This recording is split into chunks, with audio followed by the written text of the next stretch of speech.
आशा भरी नारी। ये TWR इंडिया की प्रस्तुति है। नमस्कार प्रिय दर्शकों, ट्रांसवर्ल्ड रेडियो की आशा भरी नारी के एक और एपिसोड में आपका स्वागत है। यह कार्यक्रम समर्पित है देश भर की ऐसी महिलाओं के निर्माण में जो विश्वास योग्य, दूसरों का उत्थान करने वाली और आशा से भरी हों। हमें उम्मीद है कि आप पिछले सप्ताह के एपिसोड से प्रेरित और प्रोत्साहित जरूर हुई होंगी।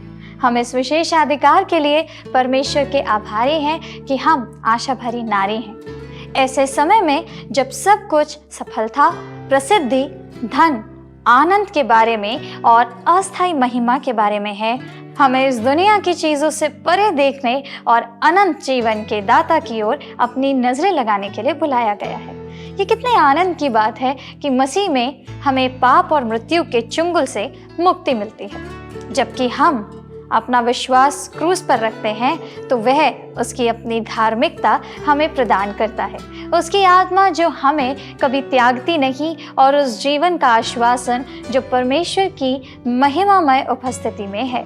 भले ही इस दुनिया की बाकी चीज़ें मिट जाएं, पर वो कभी नहीं मिटती। और इस आशा के कारण हमें अपने आसपास के लोगों के लिए चमकने और उसके प्रकाश स्तंभ बनने के लिए बुलाया गया है, जो सभी अंधकार, निराशा और दर्द को काट देता है। इस महीने हम एक और नई श्रृंखला शुरू कर रहे हैं। हम अगले 4 एपिसोड में रिश्तों के बारे में बातें करेंगे। पिछले एपिसोड में हमने अलग अलग रिश्तों के बारे में बातें की हैं। हमने विवाह के बारे में बात की, बहुत कुछ बातें हुई जिसमें एक पति पत्नी की भूमिका के बारे में, ना केवल वैवाहिक जीवन में बल्कि यहाँ तक कि जब कोई किसी के लिए तैयारी करती है उस विषय में भी बात की। हमने माँ की भूमिका के बारे में बात की जब हमने माता पिता बच्चे के रिश्ते की बात की। हम आने वाले एपिसोड में इस रिश्ते के बारे में कुछ और बातें करेंगे, लेकिन शुरुआत करने के लिए हम दोस्ती के बारे में बात करने जा रहे हैं। खैर दोस्तों, सिद्धांतों को शायद अन्य रिश्तों पर भी लागू किया जा सकता है, लेकिन अभी के लिए हमारा ध्यान इस बात पर है दोस्तों कि सार्थक और स्थायी दोस्ती क्यों और कैसे बनाई जाए। आजकल ये विशेष रूप से महत्वपूर्ण है दोस्तों, ऐसे समय में जब सोशल मीडिया फल फूल रहा है और हम में से बहुत लोग इस पर इतना समय बिताते हैं कि जिसकी कोई तुलना नहीं है। सोशल मीडिया के साथ बात यह है कि यह हमें दोस्त होने और सार्थक रिश्तों का हिस्सा होने का झूठा एहसास दे देता है। आंकड़े बताते हैं कि फेसबुक पर 12 से 24 साल के लोगों की औसतन 500 से 550 दोस्तों की लिस्ट होती है और 25 से 34 साल के लोगों के लिए यह 320 से लगभग 360 के बीच है। मेरी एक दोस्त है जिसके फेसबुक पर दोस्तों 1200 दोस्त हैं, बल्कि अगर मैं कहूँ 1200 से ज़्यादा तो वो गलत नहीं होगा, और वो खुद विश्वास नहीं कर पा रही है कि उसके इतने सारे दोस्त हैं। सूची में कम से कम 20 से 30 लोग हैं जिनके बारे में वो कहती है कि वो उन्हें बिल्कुल नहीं पहचानती। लगभग 50 लोग ऐसे हैं जिन्हें वे केवल फेसबुक ग्रुप के द्वारा जानती है, लेकिन उनसे कभी मिली नहीं है। और लगभग 100 से 120 लोग ऐसे हैं जो शिविरों में या कैंप्स में या सेमिनारों में कई बार आपस में मिल जाते हैं। वो 170 से 200 लोग ऐसे हैं उसकी लिस्ट में जिन्हें वे मूल रूप से बिल्कुल नहीं जानती। वो खुद को काफ़ी आरक्षित और बमुश्किल एक बहिर्मुखी मानती है। वह कहती है कि वह वास्तव में इनमें से केवल 50-60 लोगों से ही अपनी दोस्ती अब तक बना पाई है, बात कर पाई है। यह आपको दिखाता है कि एक व्यक्ति के पास कितने अवास्तविक फेसबुक मित्र हो सकते हैं। एक और कारण है जिसके कारण इसके बारे में अभी बात करना जरूरी है, और वो है महामारी। हालांकि अब चीजें सामान्य होती दिख रही हैं, लेकिन निश्चित रूप से ऐसे कई दोस्त हैं, जी हाँ, ऐसे कई दोस्त हैं जिनसे हम पिछले 1.5 साल में नहीं मिले हैं। इन परिस्थितियों ने हमारे संबंधों को कुछ हद तक प्रभावित किया होगा, कुछ मामलों में बेहतर के लिए और दूसरों में बदतर के लिए। कुछ लोगों के हम करीब आ गए हैं क्योंकि हमने संपर्क रखा है। लॉकडाउन और सोशल डिस्टेंसिंग के प्रभावों का मुकाबला करने के लिए हमने उनके साथ अच्छा समय बिताने का प्रयास किया है। दूसरों के साथ हमारे पास संपर्क में रहने का समय नहीं है और परिणाम स्वरूप रिश्तों में असफलताओं का सामना अक्सर करना पड़ सकता है दोस्तों। ये जानबूझकर नहीं हुआ, लेकिन ऐसा ही हुआ है। बेशक इनमें से कुछ रिश्तों को बचाने के लिए कुछ अभी भी हो सकता है, लेकिन दूसरों के लिए हमें यह स्वीकार करने की आवश्यकता है कि स्थिति कभी भी पहले जैसी नहीं हो सकती। दोस्तों, ऐसी पृष्ठभूमि में हम इस बारे में बात करने जा रहे हैं कि दोस्त होने का क्या मतलब है। बाइबल में लिखे नीति वचन 27:17 के अनुसार, जैसे मित्र जो एक दूसरे को वैसे ही तेज करते हैं जैसे लोहा लोहे की धार को करता है। उथले रिश्ते के विपरीत दाऊद और योनातन जैसे सच्चे और ईमानदार दोस्त। बाइबल कहती है कि योनातन दाऊद को अपने प्राण के समान प्रेम करता था। जी हाँ, प्राण के समान। एक अन्य संस्करण में यह कहता है कि योनातन आत्मा में दाऊद के साथ एक मन हो गया था। क्या यह आश्चर्यजनक नहीं है? मुझे नहीं लगता कि मैं ये कह सकती हूँ कि मैं अपने प्राण के रूप में किसी ऐसे दोस्त को इतना प्यार करती हूँ, फिर चाहे वो कोई भी दोस्त हो। स्पष्ट रूप से बाइबल मित्रता को महत्व देती है और इस बारे में बात करती है कि ऐसे मित्र होने का क्या अर्थ है जो वास्तव में एक दूसरे से प्यार करते हैं, एक दूसरे को सहारा देते हैं और प्रोत्साहित करते हैं और कठिन समय में एक दूसरे की मदद करते हैं। और आज हम यही कोशिश करने और इस बात को उजागर करने जा रहे हैं। आइए बाइबल की कुछ बातों पर अध्ययन करें। यदि आप बच्चों के आसपास रही हैं तो आप जानती होंगी कि वो कैसे असंकोची होते हैं। अधिकांश 3 से 4 साल की लड़कियां, भले ही वे पूरी तरह से अजनबी हों, खुशी खुशी एक दूसरे के साथ बात करना शुरू कर देंगी।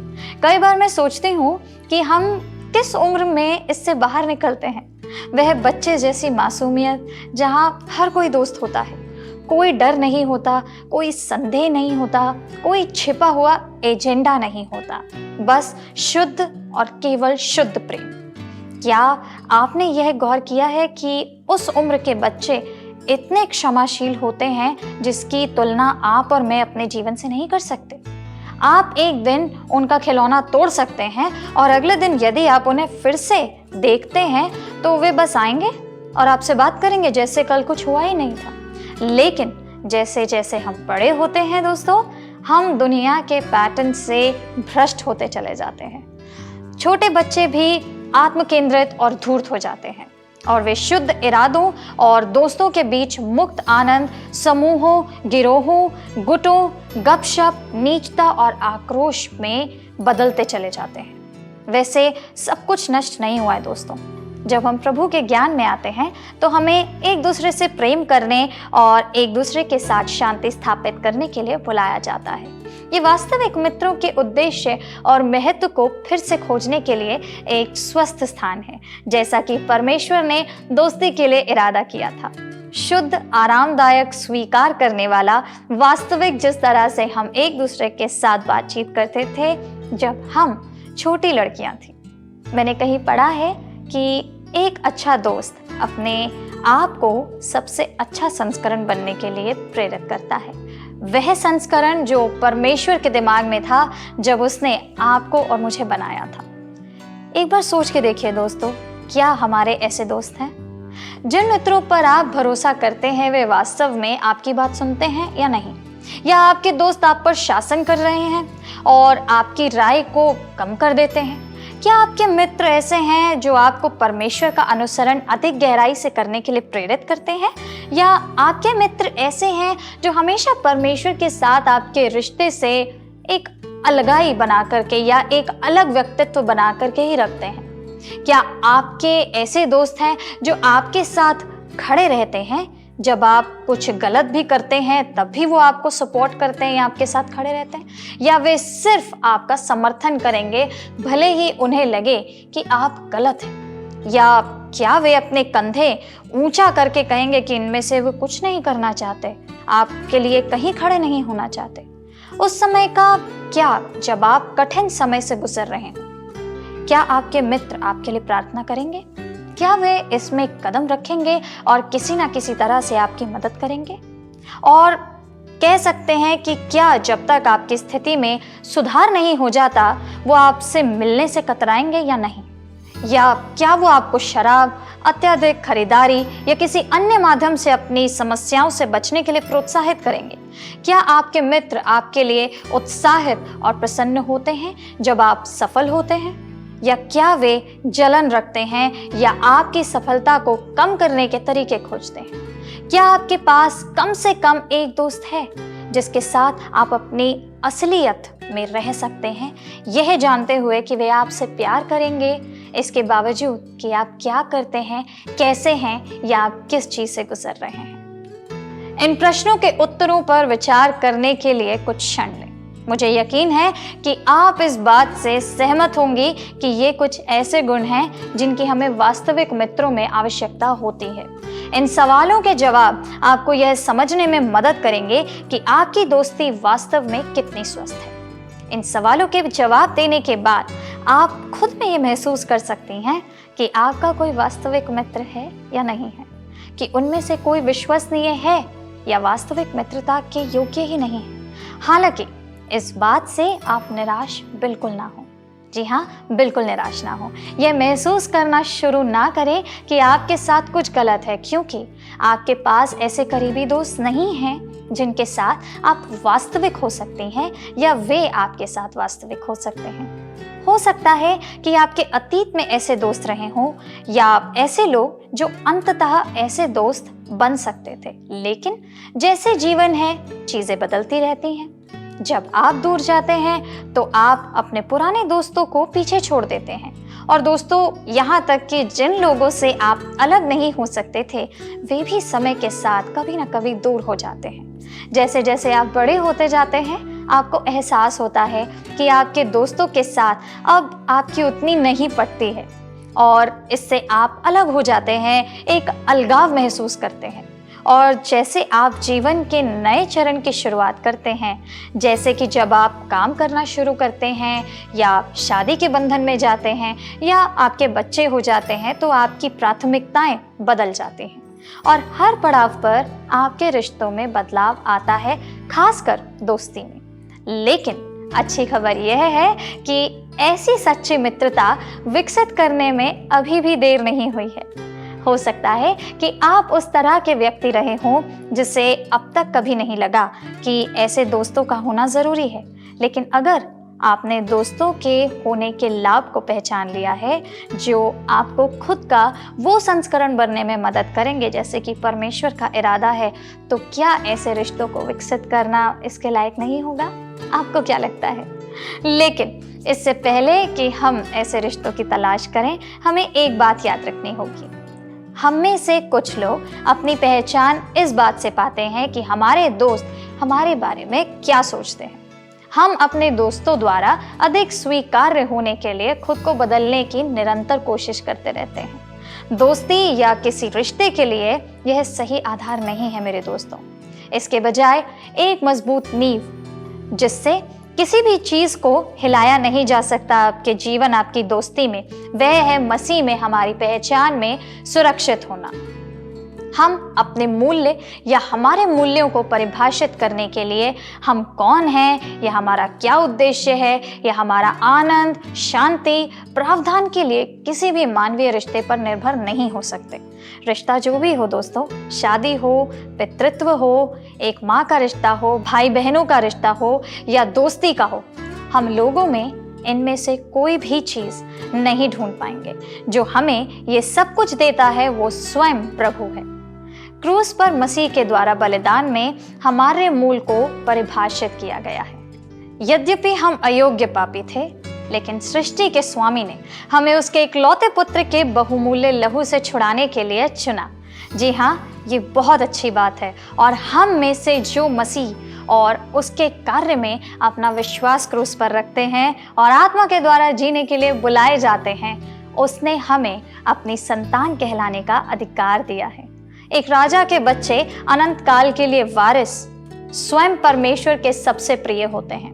यही हमारी पहचान है, यही आपकी पहचान है।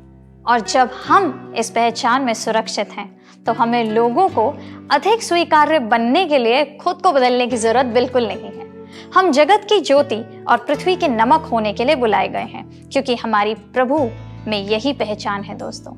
सच तो यह है कि अगर हम अपने रिश्तों में अपने मूल्य, अपनी पहचान, अपने उद्देश्य को खोजने की कोशिश करेंगे, अगर हम उम्मीद करते हैं कि लोग हमारी इच्छाओं और ज़रूरतों को पूरा करेंगे, तो हम निराश होंगे। जी हाँ, तब निराशा आती है। मानवीय संबंध हमारे लिए ये चीज़ें उपलब्ध कराने में असमर्थ है। केवल परमेश्वर ही हमें वह संतुष्टि दे सकते हैं जिसकी हम लालसा करते हैं। केवल प्रभु में ही हम अपनी संतुष्टि को पा सकते हैं, और अगर हम इसे कहीं और खोजते हैं तो ये हमारे लिए निराशा का परिणाम होगा। हमारे रिश्तों में हमेशा कमी रहेगी, लेकिन अगर हम ईश्वर की संतान के रूप में अपनी पहचान में निहित हैं, अगर हम उनके प्रचुर प्रेम और उनके अनुग्रह में सुरक्षित हैं, अगर हम प्रभु में अपनी पर्याप्तता को पाते हैं, तो हमें उस दोस्ती का आनंद लेने और अनुभव करने की स्वतंत्रता है जिसके लिए वो थी प्रोत्साहन, साझा करने, समर्थन, सुधार और आपसी संपादन का स्रोत। और यह किसी भी अन्य रिश्ते के लिए भी सच है। जब रिश्ते की हमारी अपेक्षाएं सही होती हैं, क्योंकि हमारी आंखें मसीह और क्रूस पर टिकी होती हैं, वहीं केंद्रित होती हैं, तो हर रिश्ता अधिक फलदायी और पूर्ण होने के लिए बाध्य होता है। हमने एक रिश्ते की यथार्थवादी और उचित अपेक्षाएं रखने और सफल और पुरस्कृत दोस्ती की नींव के रूप में मसीह में अपनी पहचान में बने रहने के बारे में बातें की हैं। कुछ अन्य तत्व क्या हैं जो ऐसी मित्रता को बनाने और बनाए रखने में सहायक होते हैं? आइए उन पर बात करते हैं। जानबूझकर सबसे पहले पहल करना, पहली बात यही है। हम में से कुछ लोग यह मानने की गलती करते हैं कि जीवन भर की दोस्ती बस अपने आप रहती है, लेकिन हमेशा ऐसा नहीं होता दोस्तों। हाँ, कुछ मामलों में हम ऐसे लोगों से मिलते हैं जिनके साथ हमारा तत्काल संबंध होता है और रिश्ता सांस लेने जैसा आसान होता है, लेकिन ऐसे कनेक्शन बड़ी मुश्किल से मिलते हैं। ज्यादातर रिश्ते दोनों लोगों के प्रयास से आगे बढ़ते हैं। हम में से कुछ स्वभाव से आरंभ करता है और अन्य उत्तरदाता है। हम यही करने का अभ्यास करते रहते हैं और अक्सर हम इसे दोस्ती पर भी लागू करते हैं। लेकिन किसी रिश्ते की शुरुआत में या बनाने या टूटने के महत्वपूर्ण बिंदुओं पर हम हमेशा दूसरे व्यक्ति की पहल करने की प्रतीक्षा नहीं कर सकते। हम महसूस कर सकते हैं, मैंने पिछली बार बातचीत शुरू की थी, उसे इस बार ऐसा करना दो, उसे इस बार पहल करने दो। यह ऐसा नहीं है कि हम स्कोर या कुछ और रख रहे हैं, लेकिन कभी कभी हमें अजीब लगता है। शुरुआती दिनों में हम ऐसी स्थिति में होते हैं जिसका हमने पहले कभी अनुभव नहीं किया है, तो हम कभी कभी नहीं जानते कि क्या कहना है या कैसे कहना है, और यह हमें एक बिंदु पर लाता है जो कि अगला बिंदु है, जो दोस्ती की कुंजी है, जिसे हम कहते हैं सच्चाई। सच्चाई जिसे कहा जा सकता है ऐसे समय में जब चीज़ें असहज होती हैं या अज्ञात क्षेत्र होता है, तो सबसे अच्छी प्रतिक्रिया ईमानदारी होती है। बिना किसी हिचकिचाहट के अपने दोस्त को साफ साफ बोल दें, वे इसके लिए आपका सम्मान करेंगे। झूठ से ज़्यादा तेज़ी से कोई रिश्ता खराब नहीं कर सकता। सबसे ज़्यादा तेज़ी झूठ में है। हम इस बात से डरते हैं कि लोग हमारे बारे में क्या सोचेंगे, इसलिए हम एक झूठे व्यक्तित्व को धारण कर लेते हैं जिसे हम सोचते हैं कि लोग पसंद करेंगे। ये पूरी तरह से गलत नहीं हो सकता, लेकिन हम सच्चाई को बढ़ा चढ़ाकर ऐसे पेश करते हैं और हम अपनी कहानियों को मज़ेदार बनाने के लिए थोड़ा असत्य विवरण जोड़ देते हैं। लेकिन इस तरह के झूठ पर आधारित रिश्ते टिकते नहीं हैं। इसलिए हमारे लिए सबसे पहले खुद के प्रति ईमानदार होना बहुत ज़रूरी है।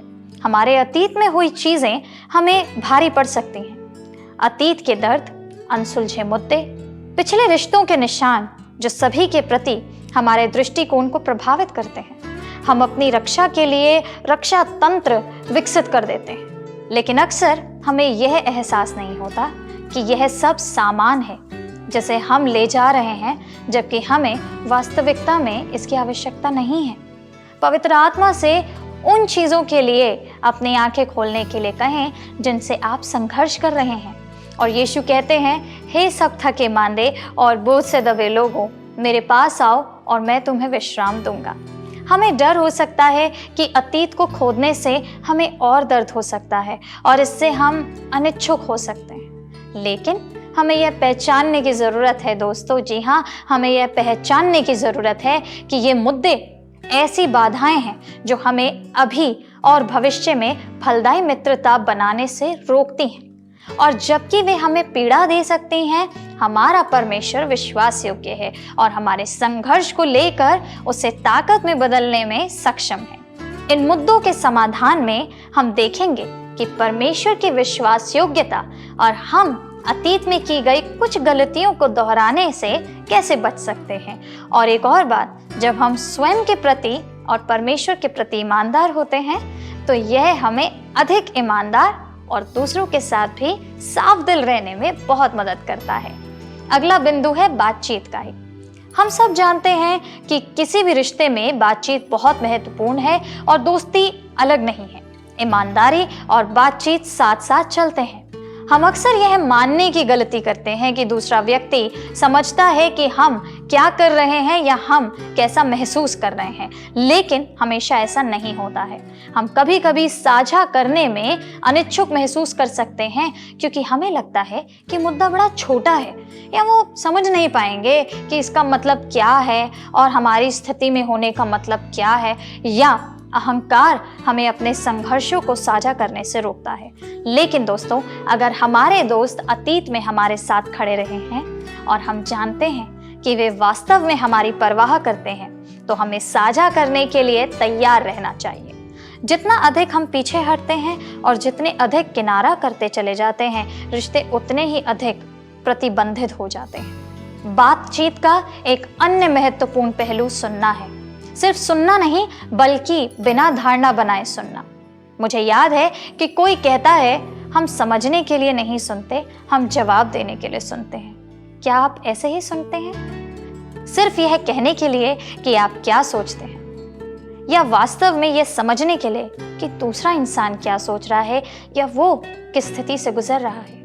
जब हम धारणा और निंदा के बजाय प्यार और करुणा के साथ वास्तव में सुनते हैं ना और प्रतिक्रिया देते हैं, तो हमारे मित्र भी हमें उसी तरह से जवाब देते हैं। दोस्तों, आत्मा की सलाह लेना और हमारे दोस्तों के साथ संवाद करना भी आवश्यक है जब वे एक पापी मार्ग पर जा रहे हों, साथ ही जब वे कुछ ऐसा कर रहे हों जो दूसरों के लिए या हमारे लिए हानिकारक हो। सबोपदेशक 4:9 से 10 कहता है, 1 से 2 अच्छे हैं क्योंकि उनके परिश्रम का फल अच्छा मिलता है, क्योंकि यदि उनमें से एक गिरे तो दूसरा उसको उठाएगा, परंतु हाय उस पर जो अकेला होकर गिरे और उसका कोई उठाने वाला ना हो। एक सच्चा मित्र दूसरों को विनाश के मार्ग पर चलने ही नहीं देता, लेकिन ऐसा करते समय हमें सावधान रहने की जरूरत है। हमें यह सुनिश्चित करने की आवश्यकता है कि हमारे इरादे सही हैं और हम बेहद प्यार से सच बोलते हैं। हमारा मकसद अपने आप को ऊंचा या अपने आप को श्रेष्ठ दिखाना नहीं है दोस्तों, बल्कि अपने दोस्तों की मदद और समर्थन करना होना चाहिए, क्योंकि वे पाप से मुक्त हो जाएंगे। इसके बाद एक और बिंदु है जिसको हम कह सकते हैं मतभेदों को संभालना। कभी कभी हम उम्मीद करते हैं कि हमारे आसपास के लोग पसंद और नापसंद, व्यवहार, व्यक्तित्व, राय, विचार, प्रतिक्रियाओं आदि के मामले में हमारे जैसे ही होते हैं, लेकिन सच्चाई यह है दोस्तों कि हम सभी एक दूसरे से बहुत अलग हैं। और फलदायी मित्रता की कुंजी न केवल इन मतभेदों को स्वीकार करना है, बल्कि उन्हें अपनाना है। कभी कभी व्यक्तित्व और दृष्टिकोण में ये अंतर हमें उत्तम बातें ले आता है, बशर्ते हम उनसे लड़ना और ये चाहना बंद करें कि हमारे दोस्त हमारे तरीकों के अनुरूप हों। हमें यह समझने की जरूरत है कि हम में से प्रत्येक अपने जीवन में और परमेश्वर के साथ चलने में एक अलग स्तर पर है और परिपक्वता के विभिन्न स्तरों पर है, और यह ठीक भी है। जब हम अज्ञानी होते हैं या कमजोर पड़ जाते हैं, या जब हम उसे या उसकी योजनाओं को नहीं समझते, तो परमेश्वर हम पर अनुग्रह करते हैं। अब इस सब के बीच में हमारे साथ परमेश्वर धैर्य रखते हैं, और यही वह हमसे भी चाहते हैं। और यह तब होता है जब हम एक दूसरे से वैसे ही प्रेम करते हैं जैसे परमेश्वर ने हमसे प्रेम किया है और जिस प्रेम के लिए वो हमें बुलाते हैं। जब हम प्यार में काम करते हैं तो दूसरा व्यक्ति पहले आता है। हम अपने अहंकार को अलग रखने को तैयार होते हैं। ऐसे समय होते हैं जब हमें असहमत होने के लिए सहमत होना पड़ता है। ऐसे समय भी होते हैं दोस्तों जब हम अपनी दोस्ती की खातिर अपनी जीभ को काबू में करते हैं। और ऐसे समय भी होते हैं जब हमें मतभेदों पर खुलकर चर्चा करना और उन्हें दूर करने की आवश्यकता होती है। अब बात करते हैं नम्रता की, जो कि हमारा आखिरी बिंदु है। यह एक बुनियादी मसीही मूल्य है और किसी भी रिश्ते में बेहद खास है, लेकिन विकसित करने के लिए सबसे कठिन चीजों में से एक है। इन सभी अन्य विशेषताओं के बारे में जिनके बारे में हमने बात की, उनके आधार के रूप में विनम्रता है। यदि हम विनम्र नहीं हैं तो हम स्वयं परमेश्वर और दूसरों के प्रति ईमानदार नहीं हो सकते।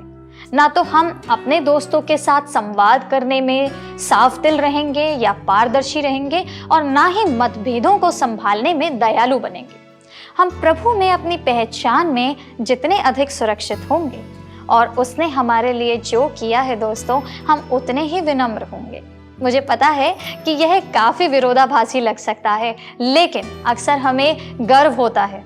हमें लगता है कि हम बेहतर हैं और हम बहुत बेहतर जानते हैं, क्योंकि कई मायनों में हम सच में असुरक्षित हैं। लेकिन जब हम मसीह में संतुष्ट और सुरक्षित होते हैं ना, तो दूसरों पर हावी होने और यह साबित करने के लिए कि हम बेहतर हैं की प्रवृत्ति धीरे धीरे दूर हो जाती है। और यह कुछ ऐसा है जिसे केवल पवित्र आत्मा ही सक्षम कर सकते हैं। वह हमें सलाह देते हैं, हमारी अगुवाई करते हैं और उस सुरक्षा को महसूस करने में हमारी मदद करते हैं, क्योंकि हम प्रभु के करीब आते हैं और उसके साथ अपने रिश्ते में बढ़ते हैं। जब इस दुनिया की चीज़ें हमें टुकड़े टुकड़े करती है तो वो सिर्फ ईश्वरीय प्रेम है, जिसे पहले कुरिन्थियों 13 में उल्लेखित किया गया है, जो पुनर्स्थापित और चंगा कर सकता है। इसलिए दोस्ती या कोई भी रिश्ता अपनी वास्तविक क्षमता को तभी पूरा कर सकता है जब उसके केंद्र में परमेश्वर हो। हम प्रेम कर सकते हैं क्योंकि उसने पहले हमसे प्रेम किया। हम अनुग्रह दिखा सकते हैं क्योंकि परमेश्वर ने हमें अनुग्रह दिया है। हम प्रभु में अपनी पहचान में संतुष्ट और सुरक्षित हैं, और यह हमें इस तरह से संबंधों में भाग लेने और अनुभव करने के लिए स्वतंत्र करता है, जो पारस्परिक रूप से पूर्ण उत्साहजनक है, ताकि हम एक दूसरे को उस तरह के लोग बना सकें जो परमेश्वर चाहता है। आइए कुछ पल प्रार्थना में बिताते हैं।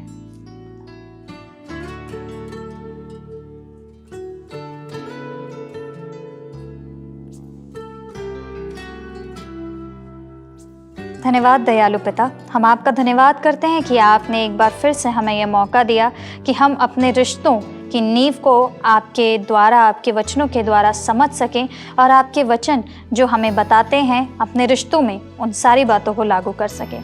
प्यारे पिता, आपके वचन और आपकी इन वचन की बातों के द्वारा हम अपने आप को बहुत भाग्यशाली महसूस करते हैं, क्योंकि आप हमारे हर रिश्ते की नींव हैं और आपने जिस तरीके से प्रेम हमसे रखा है, हम प्रार्थना करते हैं कि इसी तरीके का प्रेम हम अपने हर रिश्ते में रखने वाले बन सकें।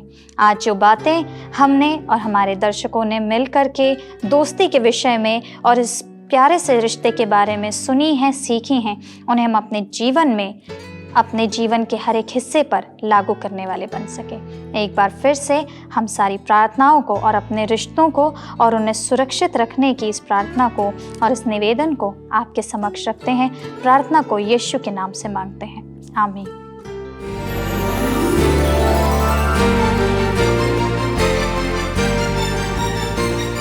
आशा भरी नारी, ये TWR इंडिया की प्रस्तुति है।